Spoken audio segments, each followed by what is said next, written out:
संगीत का।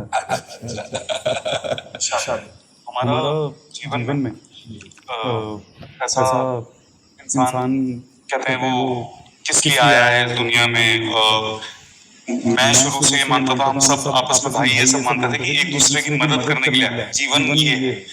और इस दुनिया में सबको सत्य सुनने का जितना इच्छा है, लेकिन जब सत्य बोलो तो रिश्ते दूर होते रहते हैं, प्यार दूर हो जाता है, लेकिन सत्य की चाह उतनी है। लेकिन सत्य बोलते ही सब हट जाता है, ऐसा जैसे किसी ने श्राप दे दिया और खत्म हो जाता है इंसान। वो ना कर्म कर पाता है, ना अपना काम कर पाता है। थोड़ा सा अगर वो मजबूत हृदय रहे तो सत्य भगवान है, उसका साथ वो केवल भगवान देते हैं। संसार असत्य में लगा हुआ है, इसलिए यदि सत्य में चलोगे तो तुम्हारा पक्ष कोई लेने वाला नहीं मिलेगा, लेकिन वो पक्ष लेगा जिसके पक्ष लेने के मात्र से सब पक्षपाती बन जाएंगे। जा पर कृपा राम की हुई, ता पर कृपा करे सब कोई। हाँ, थोड़ा सा व्यवहार में आपको कटुता मिलेगी, सत्य बोलना, सत्य चलना, लेकिन वो परमात्मा जब प्रसन्न हो जाएगा तो सब आपको नमन करेंगे, क्योंकि सत्य को कहीं न कहीं आदर दिया जा रहा है। नहीं, यहाँ लोग क्यों आते हैं, एक विचार करो। सत्य के लिए ही तो आते हैं ना। संत महात्मा जो भी ये सत्य मार्ग के हितोपथिक हैं, तो आप जैसे आए तो सत्य बात सुनने के लिए आए, सत्य के दर्शन करने के लिए आए, सत्य को ही नमन कर रहे हैं। तो इस बात को मानिए कि सत्य कभी असत्य नहीं हो सकता और असत्य कभी सत्य नहीं हो सकता। तो जो असत्य को प्रधानता देते हो तुम्हारे मित्र नहीं हो सकते, लेकिन जो सत्य है वो नारायण है, वो हरि है, वो प्रभु है। वो जब साथ देगा तो फिर सबको झुकना पड़ेगा, सबको साथ देना पड़ेगा। इसलिए निराशा ना हो सत्य से, सत्य में दृढ़ बने रहो।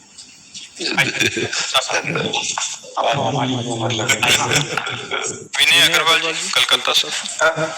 राधे राधे महाराज जी। महाराज जी कहते हैं कि मानव जन्म दुर्लभ है और कई सत्कर्मों का फल है, फिर मानव योनि के बाद जन्म मृत्यु के चक्कर से निकल जाएं और परम धाम में चले जाएं, विरोधाभास तो नहीं है महाराज जी? ऐसा विरोधाभास है का भाव है कि अगर इतना ही दुर्लभ है तो इधर ही होना चाहिए, फिर आगे का दुर्लभ क्यों है ये तो बात समझो ना। देखो, बड़े भाग मानुष तन पावा, शुर दुर्लभ सदग्रंथन गावा। तो आगे वाली बात पढ़ो ना। साधन धाम मोक्ष कर द्वारा, पाई न जे परलोक सम्हारा।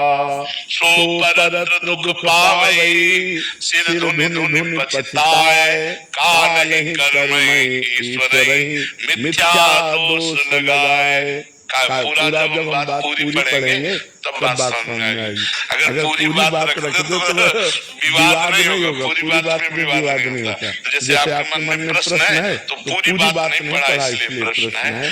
मनुष्य जन्म दुर्लभ इसलिए दुर्लभ हो, मानुषो देहो देहि नाम क्षण मंगूरा। ये मनुष्य शरीर दुर्लभ लेकिन एक क्षण में नष्ट हो जाने वाला है। तत्रापि दुर्लभम मन्येत वैकुंठ प्रियदर्शनम, भगवान का दर्शन, भगवान के प्राण प्यारे प्रेमियों का सानिध्य, ये इसकी दुर्लभता है।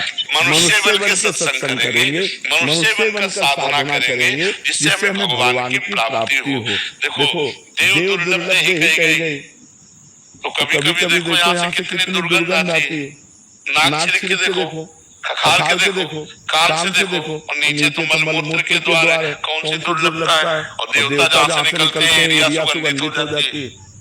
अगर देवता यहाँ से निकल जाए तो घंटों यहाँ का वातावरण सात्विक हो जाएगा, दैवी हो जाएगा, एकदम सात्विक। वहाँ की एक सुंदरी स्त्री आ जाए तो बड़े बड़े ऋषि मुनियों के मन में क्षोभ पैदा हो जाए, अप्सरा।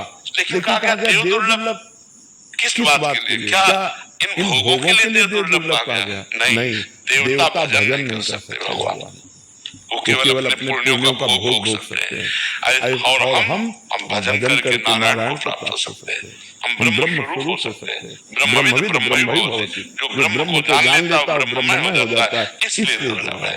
मनुष्य देह दुर्लभ है क्योंकि इससे भगवत प्राप्ति होती है, इसलिए दुर्लभ है। अगर भगवत प्राप्ति नहीं तो गोस्वामी तुलसीदास जी लिखते हैं, जिन हरि भगति हृदय नहीं आनी, जीवित सब